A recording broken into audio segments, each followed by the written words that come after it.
Welcome to MTR Masala Abhiruchi powered by Freedom Refined Sunflower Oil.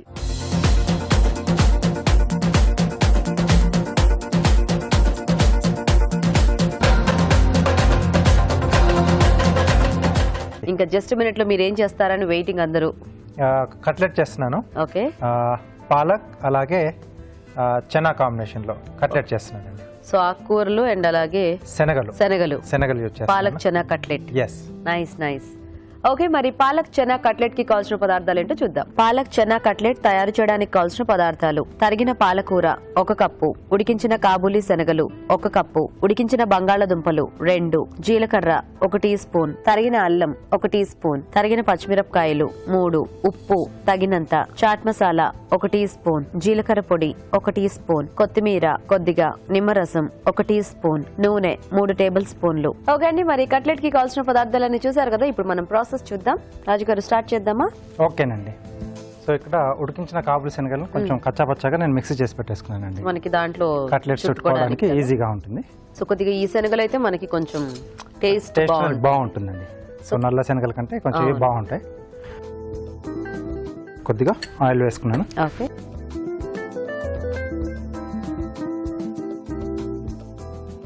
కొద్దిగా జీలకర్ర అండి, అలాగే సన్నగా తరిగిన అల్లం ముక్కలు, పచ్చిమిరపకాయలు మన కారానికి ఇవేనండి. సో మొత్తం ఉడెన్ స్పూన్ ఇస్తారా? ఘాటు అంతా దీంతోనే వస్తుంది. సో ఎలాగో కట్లెట్స్ అంటే మనకి దీంతో ఆ స్పైసీనెస్ సరిపోతుంది. కావాలంటే కొంచెం పేస్ట్ లా చేసి వేసుకుంటే అల్లం పచ్చిమిర్చి రెండింటిని మనం పేస్ట్ లా చేసినా యాడ్ చేసుకోవాలి. ఎక్కువ కూడా స్ప్రెడ్ అయిపోతుంది. ఎస్. ఓకే. సో దీంతో పాటుగా మనం ఏంటంటే బంగాళదుంప కూడా కొంచెం మెది పెట్టేసుకోవాలి, మనకు చుట్టుకోవడానికి ఈజీగా ఉంటుంది. సో ఇది కొంచెం వేగిన తర్వాత పాలకూర కొంచెం సన్నగా తరిగేసి పెట్టేసుకున్నాను. సో చిన్నగా కట్ చేశాను కాబట్టి ఫాస్ట్గానే మెత్తబడిపోతుంది. సో ఇది కూడా కొంచెం వేగిన తర్వాత మనం మెది పెట్టేసుకున్న ఈ కాబూలీ శనగలది, అలాగే సరిపడా ఉప్పు ఇక్కడ యాడ్ చేస్తున్నాను. ఇది కూడా ఇంకొంచెం వేయించుకోవాలండి. సో ఆ అల్లం, జీలకర్ర, పచ్చిమిర్చి ఫ్లేవర్స్ కొంచెం శనగలు కూడా పట్టేస్తే బాగుంటుంది. ఓకే అండి, ఇక్కడ రాజు గారు ఇది వేయించుతూ ఉంటారు. ఈలోగా మనం చిట్కా చూద్దాం. చిట్కా చూసేసారు కదా. ఓకేనా రాజు గారు? ఓకే అండి. సో ఇప్పుడు మనం ముందుగా ఉడికించిన బంగాళదుంప,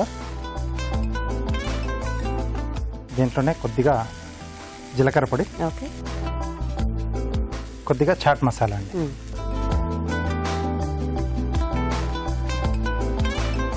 కొంచెం చట్పట టేస్ట్ ఉంటే కూడా బాగుంటుంది కదా మనకి కట్లెట్స్ లో. ఎస్. సో ఆకుకూరకు కానీ లేదా శనగలకు కానీ మనం అంటే ఇవి వీటికి బాగా సెట్ అవుతుంది ఆ చట్పట అనేది. ఓకే. సో ఇక్కడ స్టవ్ ఆపేసేసి కొద్దిగా నిమ్మరసం,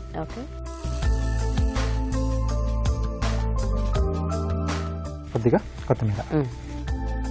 ఓకే. సో రెడీ అయిపోయింది. సో వీటిని ఇప్పుడు మనం కట్లెట్స్ లా చుట్టేసుకుందాం. సో ఆకుకూర అంతా కూడా శుభ్రంగా దాంట్లో బాగా కలిసిపోయింది కదా. గ్రీన్ గా కనిపిస్తుంది. శనగలు కూడా బాగా కలిసిపోయాయి. కొద్దిగా చేతికి ఆయిల్ పెట్టేసుకుంటే మనకు చేతికి అంటుకోకుండా ఉంటుంది. ఓకే.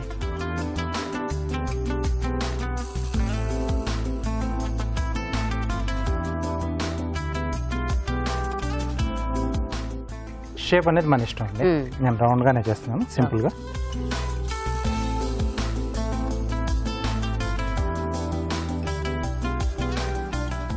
ఆకుకూరలు కొంచెం మనం చేంజ్ చేసుకుంటూ ఉంటే మనకి ఫ్లేవర్స్ లో మనకి డిఫరెన్స్ అనేది కూడా తెలుస్తూ ఉంటుంది.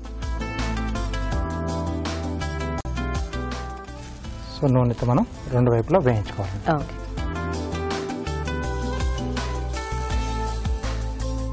సో ఆల్రెడీ మనం అంతా అది వేయించిందే కాబట్టి మనకి ఎక్కువ ఆయిల్ కూడా పట్టదేమో దీనికి. లేదు, కొంచెం మనకు ఫ్రై కావడానికి యూజ్ చేస్తాం.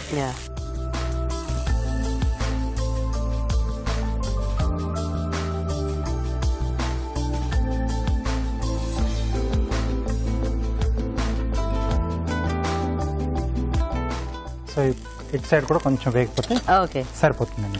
ఓకే రాజు గారు. సో కార్వింగ్ చేసేస్తారా ఈలోగా? ఓకే. క్యారెట్ డైమండ్ షేప్ లో కట్ చేస్తున్నాండి. కొంచెం లావుగా ఉన్నదంటే మనకు బాగుంటుంది. సో 2 వైపులా కొంచెం స్లాంట్ గా కట్ చేసుకోవాలి. ఓకే. తర్వాత ఇలా పెట్టేసుకుని సైడ్స్ 2 వైపులా మళ్ళీ ఇలా సైడ్కి పెట్టేసుకుని ఇటువైపు కూడా కొంచెం ఆ రౌండ్ షేప్లో ఉన్నదంతా తీసేస్తే మనకు డైమండ్ షేప్ లాగా డైమండ్ షేప్లో ఇలా వచ్చేస్తుంది. Okay okay. జిగ్జాగ్ కట్ ఇస్తున్నాను. సో 4 వైపులండి. ఓకే. తర్వాత మనం స్లైసెస్ కట్ చేసినప్పుడు అన్నిటికి కూడా సేమ్ డిజైన్ ఈవెన్గా వస్తుంది. చాలా మంది అప్పుడప్పుడు ఈ టెక్నిక్ మర్చిపోతూ ఉంటారు. ఇండివిజువల్ గా దాన్ని ఇలా చేస్తుంటే చాలా టైం తీసుకుంటుంది. ఒక్కొక్క షేప్ లో ఒక్కొక్క దీంట్లో ఉంటుంది. ఓకే. తర్వాత వీటిని మనం స్లైసెస్ లా కట్ చేసేసుకోవాలి. ఓకే. కట్టేద్దామా రాజు గారు? కట్టేసేద్దాం.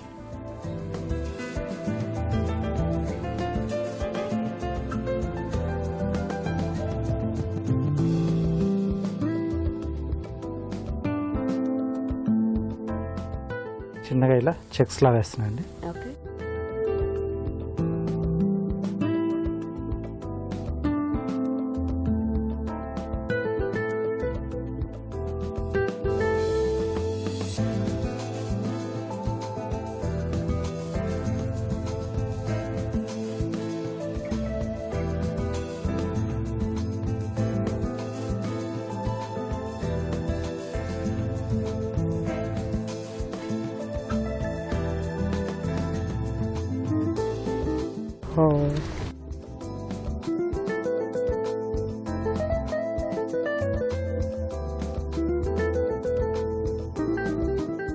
ఓకే.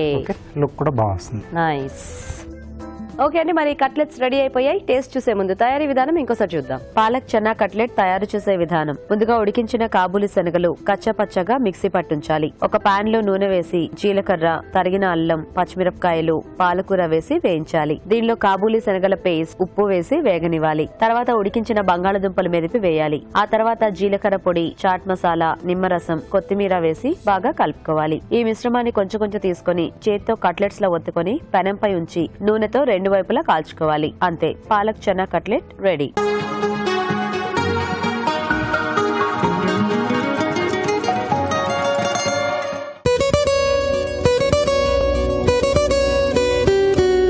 ఇప్పుడు మీకోసం మొదటి చిట్కా. చాలా మంది నిద్రలేమితో బాధపడుతూ ఉంటారు. ఇందుకోసం రకరకాలుగా చిట్కాలు ట్రై చేస్తూ ఉంటారు, ఇంకా మందులు కూడా వాడుతూ ఉంటారు. మరి ఈ చిట్కా కూడా ట్రై చేయండి, మంచి ఉపయోగం ఉంటుంది. సాయంత్రం గ్రీన్ టీ తాగండి. ఇందులో కొద్దిగా తేనె కూడా కలుపుకోండి. తేనె కలుపుకుని గ్రీన్ టీ తాగినట్లయితే రాత్రి నిద్ర సుఖంగా పడుతుంది.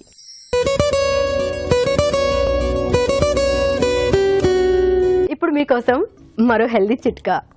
మామూలుగా మనం తీసుకునే ఆహారంలో ఆకుకూరలు, కూరగాయలు పుష్కలంగా ఉంటే ఆరోగ్యానికి ఎంతో మంచిది. మరి క్యాప్సికం ఎక్కువగా తీసుకుంటూ ఉన్నట్లయితే మధుమేహం లాంటి దీర్ఘకాలిక వ్యాధులు రాకుండా ఉంటాయి.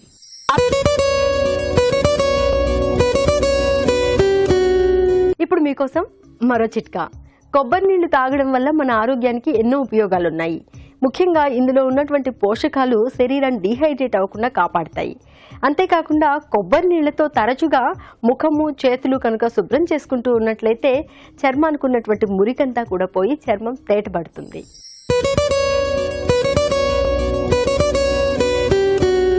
ఇప్పుడు మీకోసం ఇంకో చిట్కా. బాదం పప్పు తినడం వల్ల శరీరానికి ఎన్నో ప్రయోజనాలున్నాయి. ఇందులో ఉన్నటువంటి పోషకాలు శరీరానికి శక్తి లభించేటట్లు చేస్తాయి. ముఖ్యంగా చిన్నపిల్లలకు ఎముకలు, కండరాలు బాగా బలోపేతంగా అవడానికి కూడా దోహదం చేస్తాయి. అంతేకాకుండా ముఖ్యంగా ఈ చలికాలంలో రాత్రిపూట ఒక 4-5 బాదం పప్పులు నీళ్లలో నానబెట్టుకుని ఉదయం లేచిన తర్వాత పరగడుపును తింటూ ఉన్నట్లయితే చర్మం పొడి బారడం అనే సమస్య చాలా వరకు తగ్గిపోతుంది.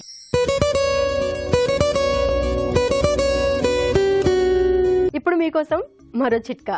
వాతావరణంలోని మార్పులకు అనుగుణంగా మనకు జలుబు చేయడం, దగ్గు రావడం ఇవన్నీ కూడా సహజంగా జరిగిపోతూ ఉంటాయి. కొద్దిగా చిన్న చిన్న చిట్కాలు ఫాలో చేసామనుకోండి, చాలా తొందరగా ఉపశమనం దొరుకుతుంది. జలుబు చేసినప్పుడు అల్లాన్ని బాగా వేడి నీటిలో మరిగించి ఆ నీళ్లను తరచుగా తాగుతూ ఉన్నట్లయితే జలుబు నుంచి త్వరగా ఉపశమనం దొరుకుతుంది.